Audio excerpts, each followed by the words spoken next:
Bonjour mes élèves. Today we're learning 4 new relative pronouns called qui, que, dont, and où.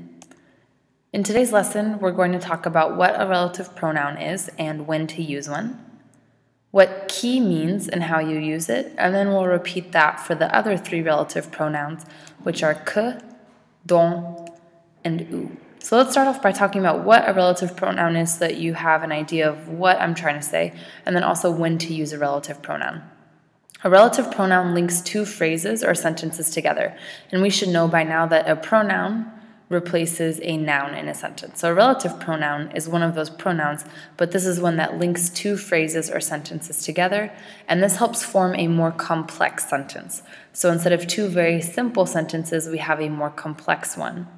So an example in English might be that, which, who, and where. These can usually be dropped in English. It'll still make sense if you have a complex sentence that doesn't have a relative pronoun in English, but in French we can never drop them. In French you always have to have them there. So let's start with qui. Qui we already know means who, but when used as a relative pronoun it can also mean that or which. You want to use qui if the noun you're replacing in the second phrase or sentence is the subject of that phrase or sentence. So if that is what is doing the action in the second phrase or sentence. An example in English would be they met the new student. The new student was from a different school. In English, we would drop the new student and combine these 2 with the word who to turn it into they met the new student who was from a different school. In French, we would do something similar. Here we have ils ont rencontré le nouveau élève. Le nouveau élève est d'une école différente. In this case, our noun that we're replacing, the one that shows up twice, le nouveau élève, this is the subject of the second sentence. So we will replace it with qui. We'll get rid of that because we have it twice, and when we have a complex sentence, we only need it once. And then we'll replace it with qui, so it becomes ils ont rencontré le nouveau élève qui est d'une école différente. And this matches up perfectly with the English example if you need to translate it. So that's qui. Let's move on to que. Que means that or which. You want to use que if the noun you're replacing in the second phrase or sentence is the direct object rather than the subject of the second phrase or sentence. And then just as a reminder, the direct object is the noun in a sentence that receives the action rather than that does the action. So an example in English, the actor is in 2 films. He filmed the 2 films last year. So in this case, 2 films shows up twice, so we have a good hint that that's probably what we're going to get rid of. But the 2 films is also our direct object of this sentence because it's receiving the action of filming. It's not he who filmed it, it's the films that receive this action of filming.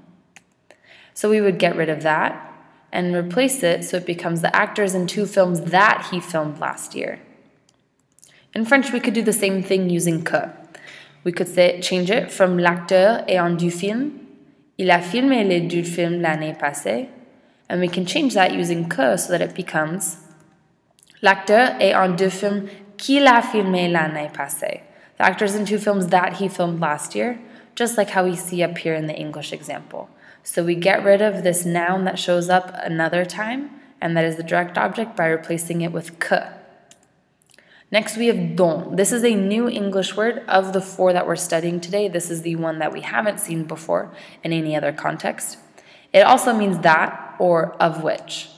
You use this one if it comes after the preposition de in the second phrase or sentence. So that's your key clue, and you can kind of notice that because here we're looking for the de and it has a similar sound as dont.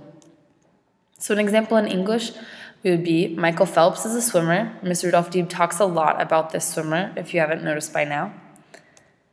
We could replace this and swimmer, and then it becomes Michael Phelps is the swimmer that Ms. Rudolph Dieb talks a lot about. So we've combined the sentence. Instead of saying swimmer twice, we've combined it using that. We can do the same thing in French using dont. Michael Phelps est un nageur. Mademoiselle Rudolph Dieb parle beaucoup de ce nageur. So instead of saying nageur, nageur, it starts to feel repetitive, so let's combine it into a complex sentence with dont. We'd get rid of de ce nageur because we see the de, so we know it's going to become dont. And then it becomes Michael Phelps est le nageur dont Mademoiselle Rudolphy parle beaucoup. So we've taken two simple sentences and formed one complex sentence with both of them. Our last relative pronoun that we're talking about today is où. We already know it means where, but just like qui, this word can have slightly different meanings when used as a relative pronoun. It can also mean when or which. So we need to use où as the relative pronoun if the noun or noun phrase we're replacing has to do with a place or a period of time. So for example, you could say, she went to that college, John Wooden coached at that college. So in this case, we're talking about a place, that college, secret surprise hint, I'm really talking about UCLA, but to make it easier, we're using the word college. And because we see that twice, we can combine it, and it becomes, she went to the college where John Wooden coached. We can do the same thing in French. Elle allait à cette université.